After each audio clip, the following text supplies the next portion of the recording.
Hello, my name is Dr. Marty Harris. I hold a PhD in clinical psychology from Washington State University, a clinical internship from UCLA, and I completed my postdoc from Cornell University.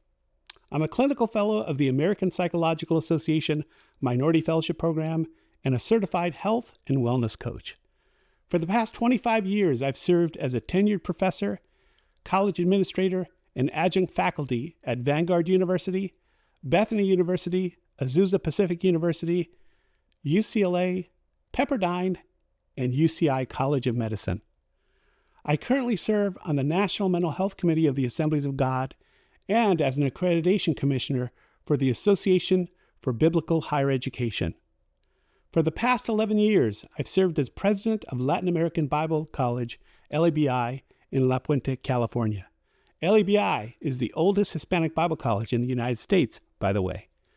Success coaching is a guiding principle that many higher education institutions implement to support student development and success. While institutions like Life Pacific University often integrate success coaching into broader student support programs, this presentation will focus on how you, as an individual staff or faculty member of LPU, can apply success coaching strategies in your own role, both in the classroom and across the campus environment. First, let's define what success coaching is in higher education. Success coaching is a growing practice in higher education that helps students succeed by connecting them to appropriate resources and by teaching them good academic habits. It offers students one-on-one support designed to help them with their academic or personal needs, with the main goal of helping them stay on course and progress towards their degree. While academic advising is focused on making sure that the student is taking the right classes at the right time, meeting their prerequisites, and fulfilling what they need in order to graduate. Success coaching involves a more holistic approach, understanding that there's more to people than just academics. It is a critical, individualized practice designed to motivate students, teach them how to plan, reflect, make decisions, and learn effective strategies for being successful. Now let's talk about the history of success coaching in higher education. Before coaching became as distinguished as it is today, institutions implemented early iterations in the form of proactive advising. Since then, the process has evolved considerably to become more expansive, holistic, and accessible. Although many institutions offer similar academic support services designated as tutoring, academic coaching, and academic advising, success coaching in this context is specifically distinguished by its holistic approach to student success. This is where you play a vital role. As a staff or faculty member at LPU, you are on the front lines of supporting student success. You're probably saying, I'm not a success coach. That job is for someone else. But to serve our students holistically, we are all, both faculty and staff, wearing a success coach hat every time we connect with our students. When you encourage a student, they've got this. You are wearing a success coach hat. When you stop to explain to the student what he or she needs to graduate, you are a success coach. But how do you become an intentional success coach, even though your main role is a professor or a staff here at LPU? Here are 10 strategies to integrate success coaching into your role as a professor or staff member. Number 1, get out of the office or classroom. As a professor, you can take some extra time after class to talk to a student about what he or she needs to do to pass your class. What resources can be used to help this student move forward? Some professors may not have that extra time after class, but can communicate with the students via a Teams chat channel or Skype.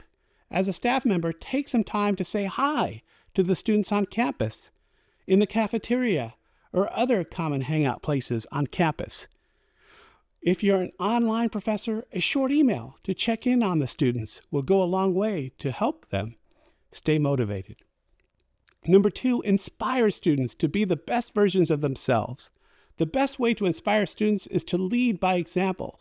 Students watch professors and staff and often mirror attitudes of those they admire. Encourage them to think about what they have truly value and what they're passionate about. Having purpose-driven goals can motivate students, pushing them to do their very best. Number 3, encourage students to set goals, short-term and long-term goals. Ask students what motivates them, then help them connect those motivations to their short-term and long-term goals. Number 4, let them know that mistakes happen. Let them know that we all learn from our mistakes. Mistakes are embarrassing, sometimes frustrating, and joy killers, but they don't have to be. They are merely an invitation to do better the next time around. They are stepping stones to success. This is a big deal for many students because some of them came from an environment where mistakes were not acceptable. Number 5, celebrate their success, their efforts, and their achievements. For staff members, ask them how they're doing in their classes. Celebrate if they have good news. For professors, if you see how much your students have improved, give them kudos, a high five, or something that will help their faces light up and encourage them even more. Number 6, practice intentional communication. This type of communication focuses on guiding, motivating, and mentoring students through clear, thoughtful messages that foster their growth and success. It can take place through one-on-one meetings, email communication, or assignment feedback.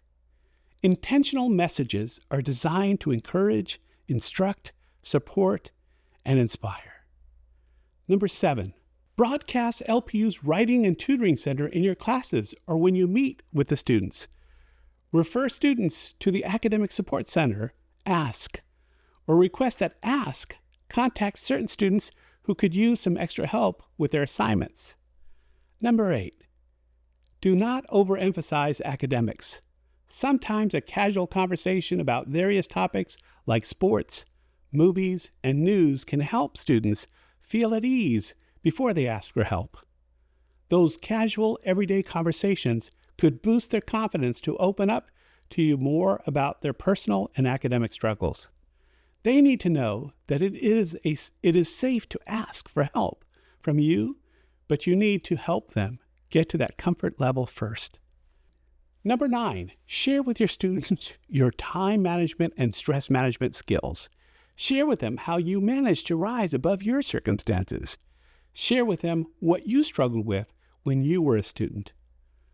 Knowing that you also struggled as a student creates that common ground, and they'll be more likely to open up to you some more and to hopefully ask you how you overcame those challenges or struggles. These casual conversations contribute to their sense of belonging, which is attributed to student success. Finally, number 10 is to practice the Golden Rule. The Golden Rule is the principle of treating others as you would want to be treated. It's a fundamental moral guideline found in many cultures and religions, but in the Bible as well. It is specifically stated by Jesus in the New Testament, Matthew 7:12, which states, "So in everything, do to others what you would have them do unto you, for this sums up the law and the prophets." A bonus suggestion as you work with students, faculty, or staff is a concept I call testing the limits. As a clinical psychologist, we do that all the time when we do psychological tests and want to find out how students have learned or what they've learned. With your students, I encourage you, after an exam, to invite students to your office and review the questions one by one to find out why they answered a particular multiple choice question in a particular way, why they wrote an essay in a particular way, and how they responded and what they actually knew. Test the limits with them, because oftentimes it isn't the students, it's how we ask the question. And you might be surprised how much your students actually know. You might also identify students who might have some learning disabilities or some learning challenges or just different ways in which they learn. And if you can make those accommodations, you can truly help that student succeed in terms of their academic progress within your class, but also within their program and also as a graduate of Life Pacific University. So test the limits and engage with your students, and I believe that'll be an added blessing as you work with them to achieve successful coaching.